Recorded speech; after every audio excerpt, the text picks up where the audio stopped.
Hello, જય શ્રી કૃષ્ણ મિત્રો, કેમ છો બધા? મજામાં? આજે આપણે ચોરીનું જે સૂકી ચોરી હોય એનું શાક બનાવવા જઈ રહ્યા છીએ, જે એકદમ પ્રસંગમાં હોય એવું શાક તૈયાર થશે. તો 2 આવા મોટા ચમચા તેલ લઈ લીધું છે. હવે એની અંદર આપણે આ 2 તમાલપત્ર, 2 મરચાં, 1 તજનો ટુકડો આટલું નાખી દેશું. એ થાય એટલે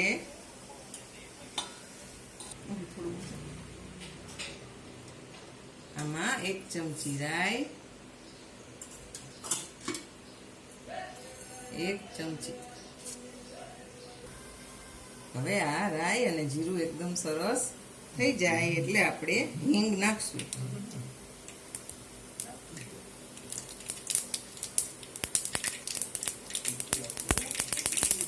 હવે આ હિંગ નાખી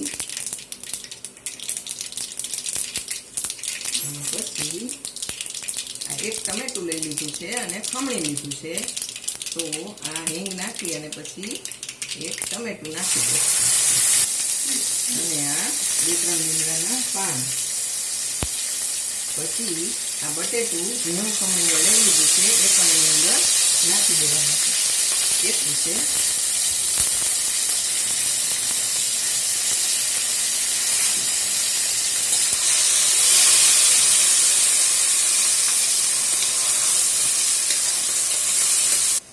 હવે આ સરસ સતરાઈ ગયું છે અને તેલ ઉપર આવી ગયું છે. આટલું સરસ સતરાઈ જાય પછી આપણે એની અંદર આ આંબલી 1 ચમચી લઈ અને પલાળી લીધી હતી અને એનું પાણી કાઢી અને ગળી લીધું છે. તો આ 1 ચમચી આંબલી પલાળી દીધી હોય 2-3 કલાક પછી એનું પાણી કરીને એ રીતે આમાં નાખી દેવાનું છે. આની અંદર 1 ચમચી હળદર, 1 ચમચી ધાણા જીરું થોડું વધારે નાખીશું અને સ્વાદ મુજબ મીઠું આટલું નાખી અને પછી સરસ હલાવી અને આપણે કાશ્મીરી લાલ મરચું અંદર એડ કરી દઈશું. એ પણ 1 ચમચી જેટલું,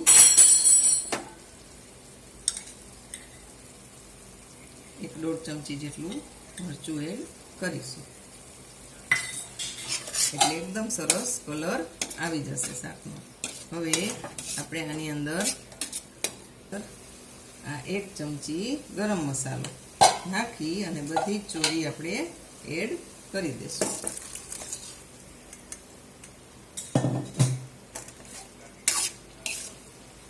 હવે આ સરસ હલાવી અને પછી આપણે 2 ચમચી ચણાનો લોટ લઈ અને એને પ્રોપર સારી રીતે પાણી નાખી અને આ રીતે હલાવી લીધું છે અને પછી આપણે એ પણ એની અંદર એડ કરી દઈશું.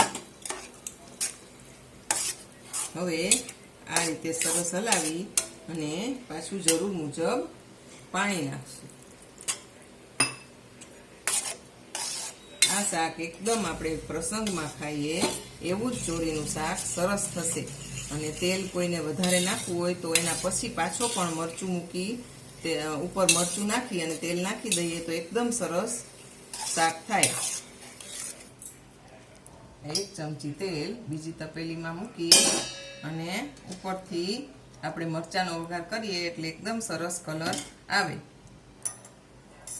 હવે 1 ચમચી આમાં સેજ તેલ આવે એટલે 1 ચમચી હિંગ નાખી આ વઘાર ઉપરથી કરવાથી એકદમ સરસ કલર આવે છે. બાકી આ આપણે ન કરવું હોય તો પણ ચાલે.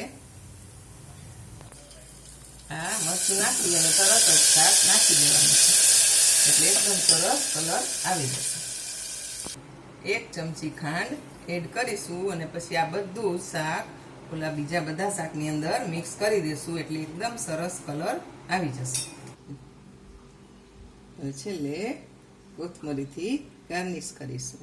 તો આપણું આ એકદમ સરસ અને ટેસ્ટી સુપર શાક રેડી છે.